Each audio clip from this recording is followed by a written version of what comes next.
Ever since the day I met you, one thing I can say is you're one of the most humble, most gentle souls that I've ever come across, ever in life. You're one of the most genuine and most humble person that I've ever met. And that's one thing that amazed me about you, because if you look at you, you're a big brother. You know what I mean? You look at you, you be like, man, this is a gorilla. This is a silverback right here. How do you do that? You know, it's my faith, man. It's me living that reality. You know, the best of my ability. You know what I mean? Putting into practice what I know. That's what I try to do. Yeah, that's my life. How did it feel when you found out that your life sentence was no longer life and you were on your way home? I was elated. I was excited. I was emotional. I was scared, to be honest. I wanted it so bad for so many years, and when it finally came, it came out the blue, like, you know what I'm saying? Like, you know, you can feel it coming. And maybe around like 2005, in that famous case, Roper versus Simmons, where the U.S. Supreme Court outlawed a death penalty sentence for a person under the age of 18. So we started to feel the flavor then. And it wasn't until 2012 when they actually made a decision in, what was it, Commonwealth versus, Commonwealth, oh, excuse me, United States. no. You better cut that too. I'm not editing nothing. This is staying in there. The famous decision in 2012, U.S. Supreme Court decided that it was cruel and unusual punishment to sentence a child, a person under the age of 18, to life without possibly parole. Mm-hmm. So that was a retroactive decision, and it affected the whole country. And when that decision came down, of course, Pennsylvania, in the beginning, they said it wasn't retroactive and it didn't apply to those sentences before that decision came out. But, you know, in actuality, it was. And then a few years later, maybe I think it was like 3 or 4, I finally was able to get me sentenced, and I was sentenced to 23 years and a half to life.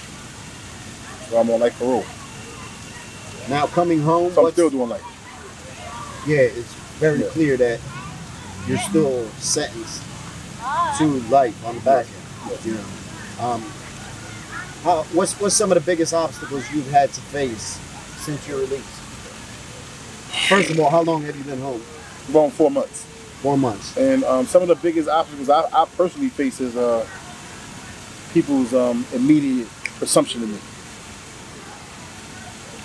I've actually been to places applying for a job. I filled out an application at one particular place. The manager came out and see how big I was and looked at my paper and see I did 24 years in prison. He told the lady in my earshot as I turned around to get my bag, my tool bag, to get in the Uber, to throw it in the trash. So I was like all smiling. So and then you start like freaking out.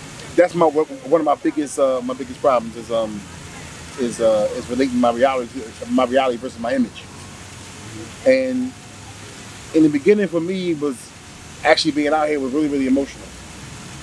I've had 4 or 5 public displays of emotional breakdowns, like in the middle of Broad Street, just start bawling out crying. You know, look at these buildings and these trees and these colors and these sounds, and just literally just break down. You know, it was you know, even still, I get days of elation that turns to emotion. I think about me. I think about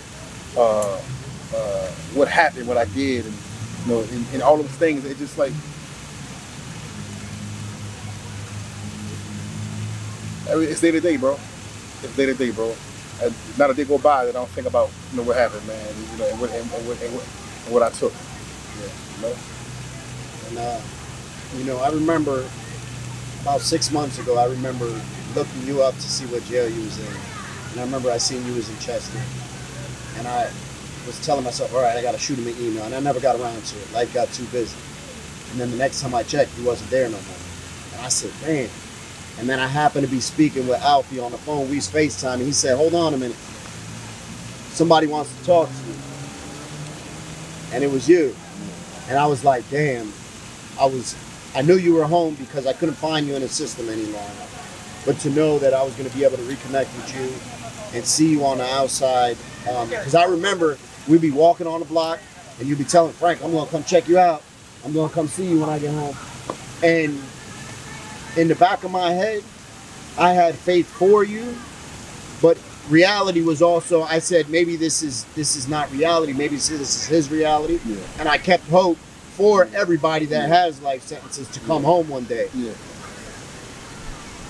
And it's different. It's different. So for me to actually see you home and enjoying yourself and being the same person you was is beautiful. And to know that, brother, you have years and years of good karma stored up and you're just waiting for it to pay off. And it's going to pay with interest. Believe me when I say that. It's going to pay with interest, man. It might not happen today, might not happen tomorrow, but when it does, it's going to pay with interest. But and I appreciate you saying that to me because and when I said it to you, as I said it to many others, then it was that was that anticipation, that was that hope, that was that faith. You know what I mean? Like that one day that it would actually come to fruition.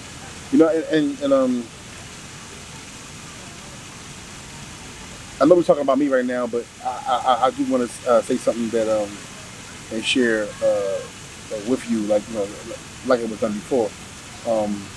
You are inspiration. I mean that, like in a sense, in the raw sense of it. Like today, you and I went and we passed out waters, like down K&A.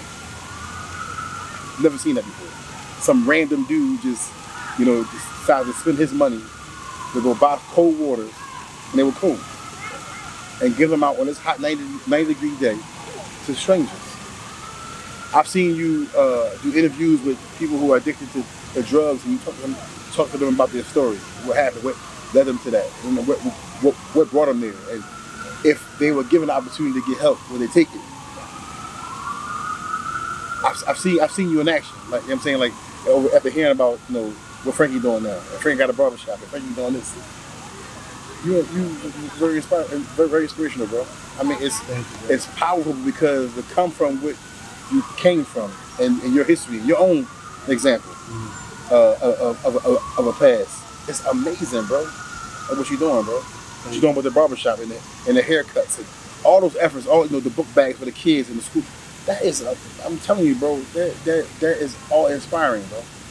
And I hope you get longevity in that, man. And I hope that it turns to something more bigger. I hope that it becomes more than your wildest dreams of what you want to do. Yeah, absolutely. One thing people always tell me is God's going to bless you. God's blessing me right now. God's blessing me right now. I have a roof over my head. My family, our bills are paid. We might not have the nicest house or the baddest car. Our bills are paid. My daughters are well behaved. I'm free to enjoy life with them. I don't have to raise them through a visiting room no more. I have the luxury of coming here and spending some time with you brothers and just being grounded again, because I need this for myself. And one of the reasons I always go down every time I come to Philly, I don't even have to be in Philly.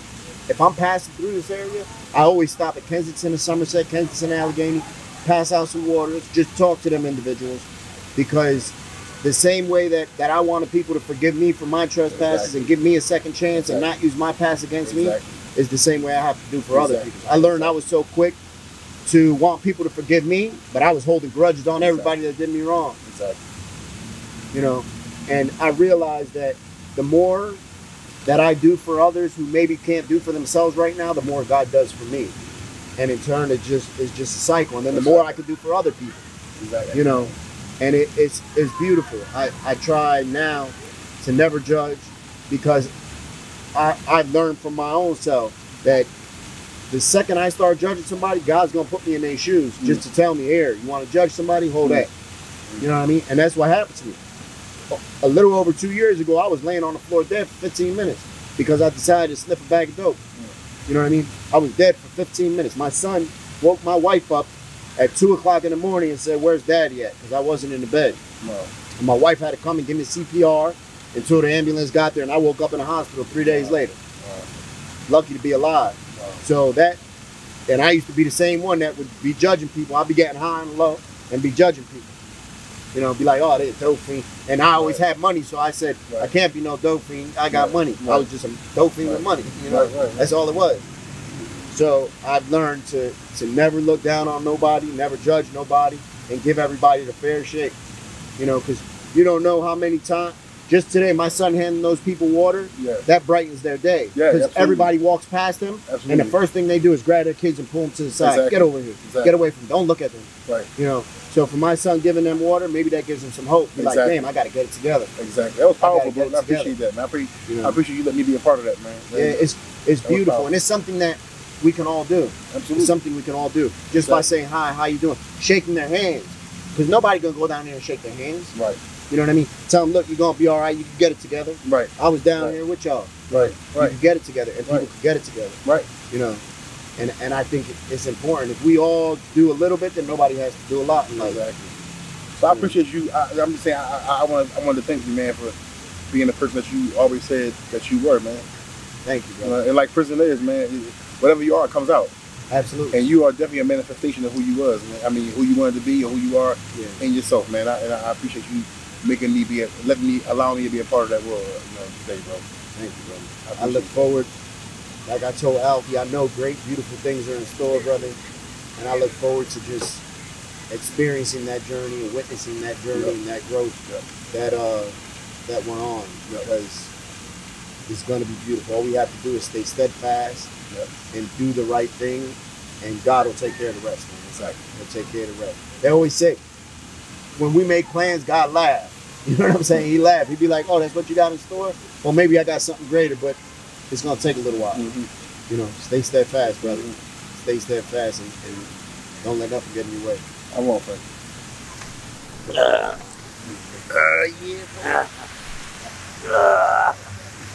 Oh, my God. This is awesome. Yeah, bro. It's beautiful. Just to come here and as we're doing the interview, I'm looking at the motherfucking fountain. I'm looking at Alfie taking a video over there. I'm seeing you being able to go and get a drink. And I said, damn, this is beautiful. No. Yeah, I know. She's doing her thing. But you know what we'd be doing right now? We'd be at Night Yard. Grabbing some ice cream at best case scenario. And then taking a shower and going back in that hot ass cell. Sweating our balls all night. Sunday night? Whatever's on Sunday. Put powder on. Yeah. We're gonna take 3 fans. Yeah. Absolutely. Absolutely, brother.